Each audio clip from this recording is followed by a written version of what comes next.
Welcome to Tom Time, episode 23. Today's topic, AI governance. According to recent studies, 87% of legal teams now use AI. The question is, can they defend it?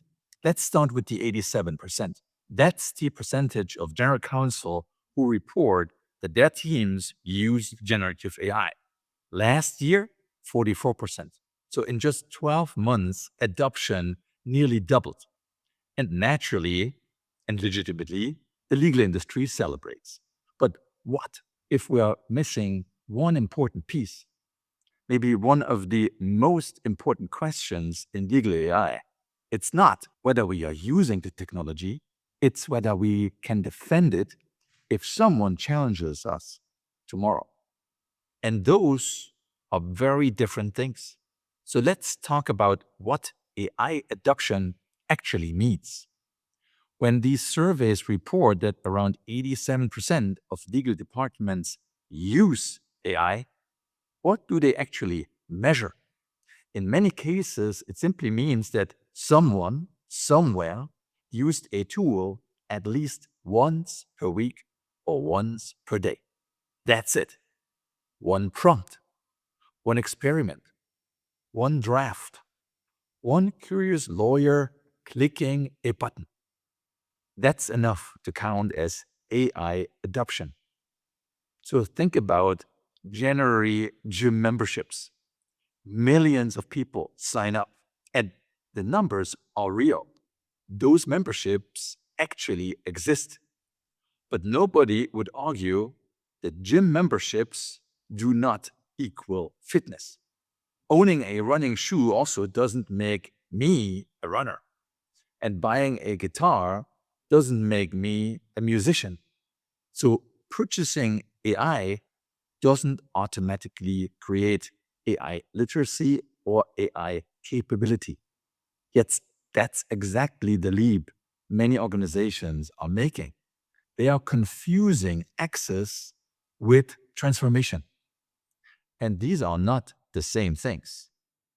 The really interesting story begins when you look behind those AI headlines, because while 87% of legal departments record and report using AI, only 39% treat AI as a strategic priority, and only about half of the asked people in the service have a formal technology roadmap. Think about that for a moment. Many organizations have a lot of AI tools. Most organizations actually use them, but many don't have a structured plan for governance, evaluation, validation, or accountability. Think about it as like buying a fleet of airplanes before building an air traffic control system. The technology exists, the capability, however, doesn't. What we're seeing is not real transformation, it's accumulation of technology, more software, more subscriptions, more pilots, more experimentation, but not necessarily more operational AI maturity and governance. That distinction, however, is becoming increasingly important. A year ago, legal buyers were asking a fairly simple question. Can this AI tool make me, us, my team faster? That made sense. And the market was and still is focused on productivity, efficiency, automation, time savings, cost reductions.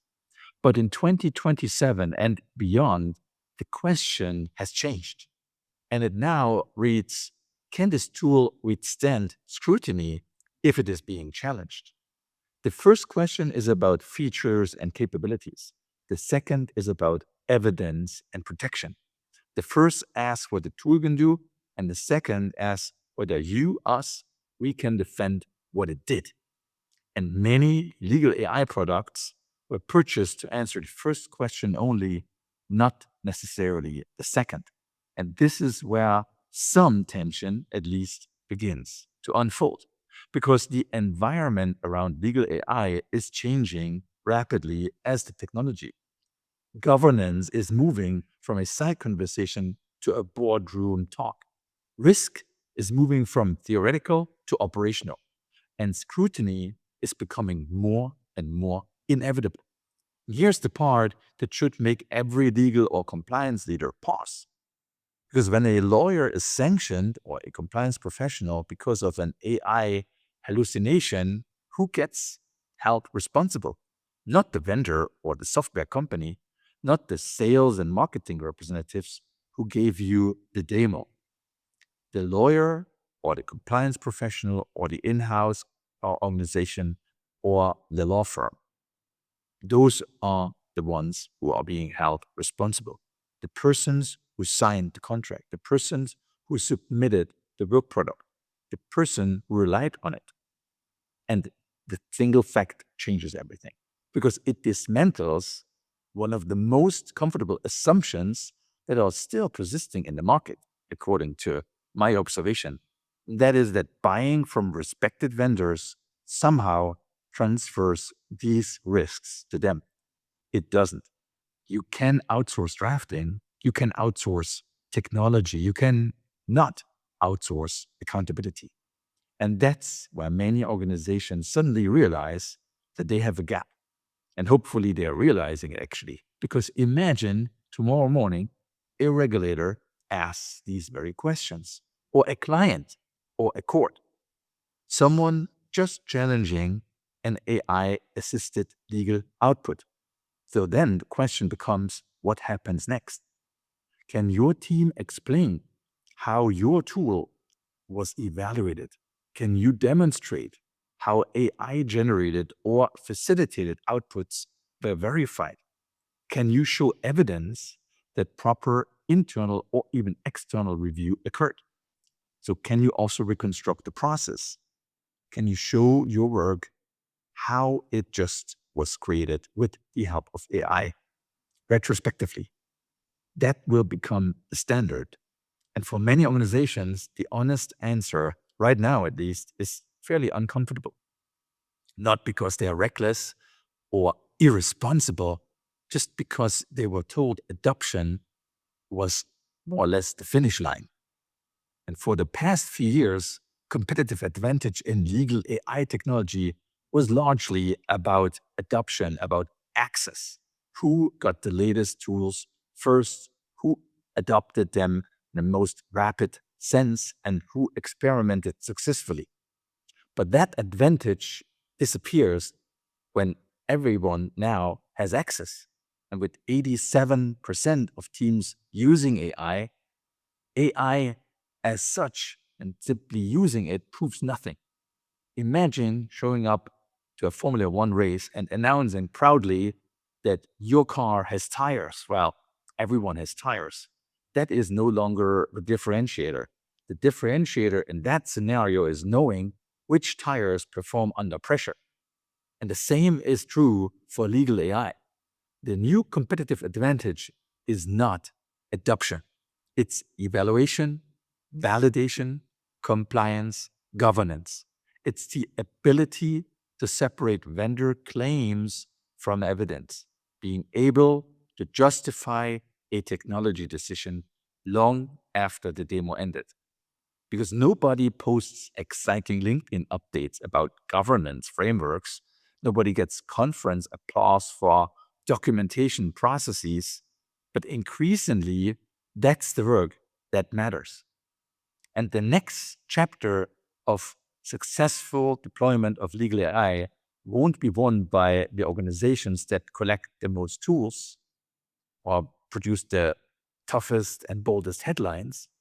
It will be won by those organizations that know how to evaluate them, how to defend them. Because eventually, every technology purchase faces that moment of truth. When a regulator asks these questions, a client demands transparency, an internal audit arrives, or a court examines your process. And when that moment comes, the demo looked impressive will not be a valid defense. It will be evidence, it will be validation. Those will become the load-bearing structures and differentiators. Everything else will be decoration. So I am curious, If a regulator, client, or court challenged your AI-assisted legal work tomorrow, can your team show how it works? Or would you be relying on trust assumptions and the vendor promises? The future of legal AI will not belong to the teams that adopted AI first. In my view, it will belong to those that can prove what they do with AI and how they do it. Thank you very much for tuning in to today's Tom Time. I really, really value your time and interest, and I'm looking forward to seeing you at the next episode. Until then, thank you very much. Take care and goodbye.